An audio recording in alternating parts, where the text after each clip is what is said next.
आज के इस वीडियो में हम बात करने जा रहे हैं 2024 दिल्ली डीएलएड में आपकी कितनी रैंक तक एडमिशन दिल्ली की डाइट में हो सकता है। और दूसरी बात करेंगे, आज था एग्जाम, वो एग्जाम का मॉडरेट लेवल क्या था, और इस बार की हम बात करेंगे कि पिछली बार कितनी कट ऑफ तक जो है एडमिशन हो चुके थे, यानी कितनी रैंक वालों के बच्चों के एडमिशन हो चुके थे, ताकि आपको एक सही आइडिया मिल सके। तो चलिए शुरुआत करते हैं। सबसे पहले हम बात कर लेते हैं कट ऑफ के बारे में, यानी रैंक के बारे में कि 2023 में कितनी रैंक तक के बच्चों का एडमिशन जो है हो चुका था। तो सबसे पहले अगर मैं बात करूं प्यारे दोस्तों, तो अगर मैं इस सबसे पहले यहां पर आपको समझाना चाहता हूं रैंक की, अगर हम बात करें रैंक के अकॉर्डिंग, तो सबसे पहले आपको यह समझना होगा कि 2023 की अगर मैं बात करूं, जो पिछले साल एग्जाम हुआ था 2023 में, उसका एग्जाम लेवल जो है वो थोड़ा सा डिफिकल्ट था, मुश्किल था।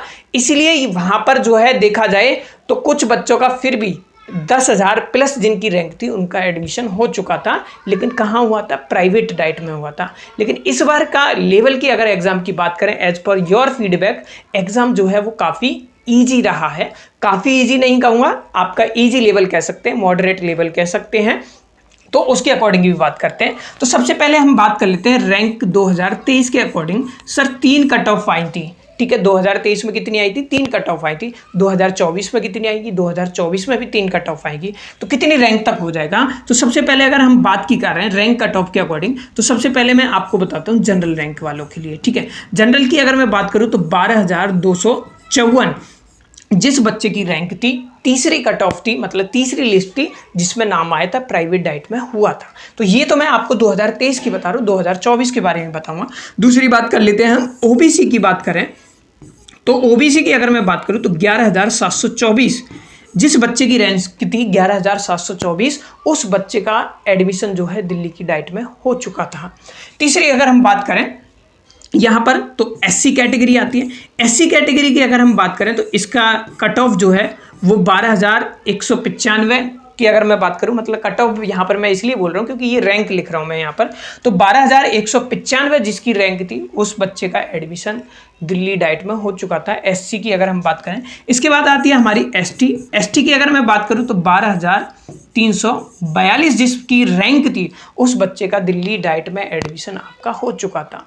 अब यहाँ पर आपका सवाल एक होगा कि सर हमें ये तो बताइए, ये तो आपने रैंक बता दी कि ये प्राइवेट में हुआ था या गवर्नमेंट में। देखिए मोस्टली बच्चों को रिटेन सीट की गई थी इस रैंक पर, और जनरली ज़्यादातर बच्चों का जो है प्राइवेट डाइट में हुआ था, तो इससे कम वालों का जो है वो गवर्नमेंट डाइट में हुआ था। लेकिन अगर मैं बात करूं यहाँ पर, ये जो ओबीसी का बच्चा है, इसका डाइट राजेंद्र नगर में एडमिशन हो गया था 11,724 रैंक पर, ठीक है।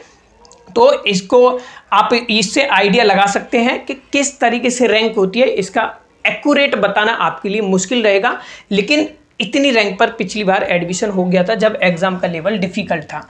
अब अगर मैं बात करता हूं 2024 के बारे में बेटा, तो 2024 की अगर मैं बात करूं तो एग्जाम का लेवल था इजी। अब आपको यह समझना है कि एग्जाम इजी रहेगा तो कट ऑफ हाई भी जा सकती है, और एग्जाम मुश्किल रहेगा तो मार्क्स जनरल सी बातें कम आएंगे और कट ऑफ क्या है आपकी डाउन रहेगी। तो इस बार की अगर हम बात करें तो इस बार जो है एग्जाम का लेवल ईजी था, तो रैंक क्या है आपकी ज्यादा आएगी, तो इससे ज्यादा वालों का भी चांसेस बन सकते हैं किसमें? प्राइवेट में। लेकिन अगर मैं बात करूं आपके लिए गवर्नमेंट में, आप में से काफी ज्यादा लेना चाहते हैं, तो गवर्नमेंट में जितनी सीटें हैं, मान लीजिए 1,080 सीट है गवर्नमेंट की, आप इनका 3 गुना रैंक भी लेके चलते हैं, एक सीट पर 3 भी बच्चा फाइट करता है, तो आप ये मान के चलिए कि अगर मैं बात करूं आपकी अंडर 3,000 आती है, तो आपका एडमिशन जो है गवर्नमेंट डाइट में होने की ज्यादा चांसेस होते हैं, क्योंकि एडमिशन के बहुत सारे फैक्टर होते हैं। इस चीज को आपको समझना है। क्यों? देखिए मैं एक एग्जांपल ले लेता हूं। मान लीजिए ये रैंक 1 है, इसका नाम अमन है।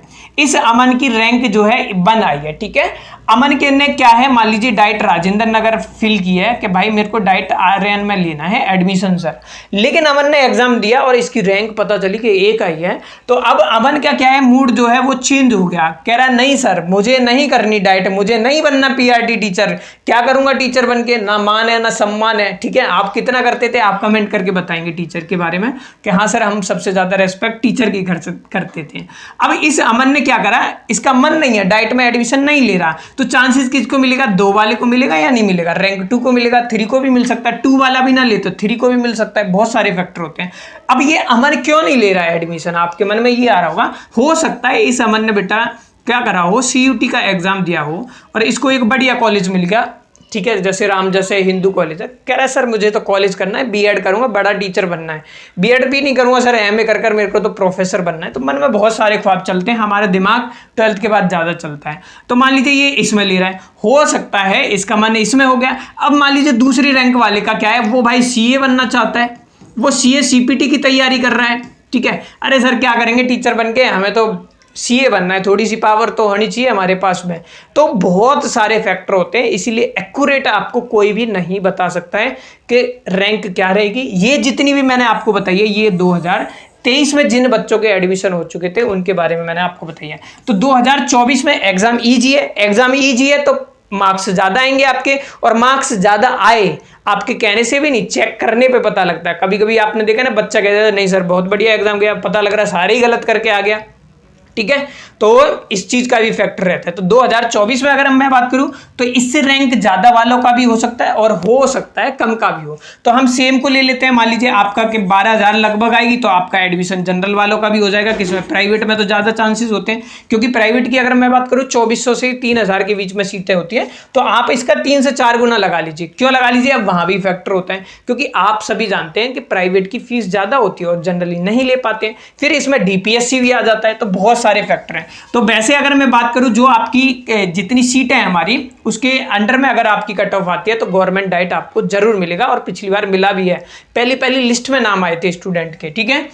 दूसरी बात करें OBC का भी लगभग यही मान लेते हैं भाई, 10,000 अराउंड के समथिंग आपका एडमिशन हो जाएगा। SC वालों का भी 12 ही रखते हैं, 12 तक आपका इजीली हो जाता है। ST वालों का भी मैं 12 के अंडर में ही रखता हूँ, इसमें 1-2 हज़ार का अंतर ही इसीलिए। वैसे जनरल और OBC की सेम ही रहती है आपकी, क्योंकि दोनों ही ऑलमोस्ट फाइट में रहते हैं आपकी, ठीक है।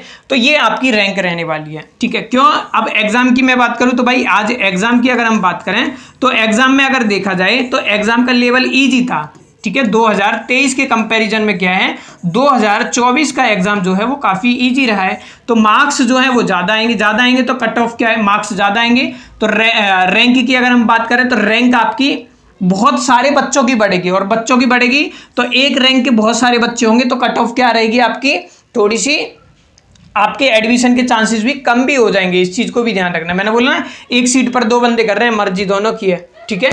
तो इस तरीके से आपको समझना है, इसको समझाना बहुत मुश्किल है, क्योंकि यहाँ पर कट ऑफ नहीं दिखाई जाती कि इतने मार्क्स वालों का हो जाएगा, ना ही आंसर की रिलीज की जाती है। अब देखते हैं इस बार क्या रहेगा। तो फिर भी आपके लिए मैंने पॉजिटिव वाइब देने की कोशिश करी है कि आपका एडमिशन जो है होपसो मोस्टली बच्चों का हो चुका था, क्योंकि चौथी जो है वेटिंग लिस्ट आई थी, और MR भारती आई थिंक ऐसा इंस्टीट्यूट है, उसमें अगस्त सितंबर तक एडमिशन हुए थे, ठीक है। मेरे से जो स्टूडेंट पढ़े हुए थे, मैं उसके बेस पर बता रहा हूँ लास्ट ईयर के। तो आप इसके आइडिया के अकॉर्डिंग आप ले सकते हैं, और ये भी टेलीग्राम पर भी है, हमारे टेलीग्राम से आप डाउनलोड कर लीजिए कि तीसरी लिस्ट में कितने तक एडमिशन आपके हो गए थे, ठीक है। तो उसके आगे पीछे ही रहेगा, क्योंकि एक्यूरेट बताना थोड़ा सा मुश्किल है। तो गवर्नमेंट चाहिए तो जितनी सीटें हैं उसके अंदर में 1 से 3 गुना, एक सीट पर 3 बंदे रख लीजिए, तो आप इससे आइडिया लगा सकते हैं।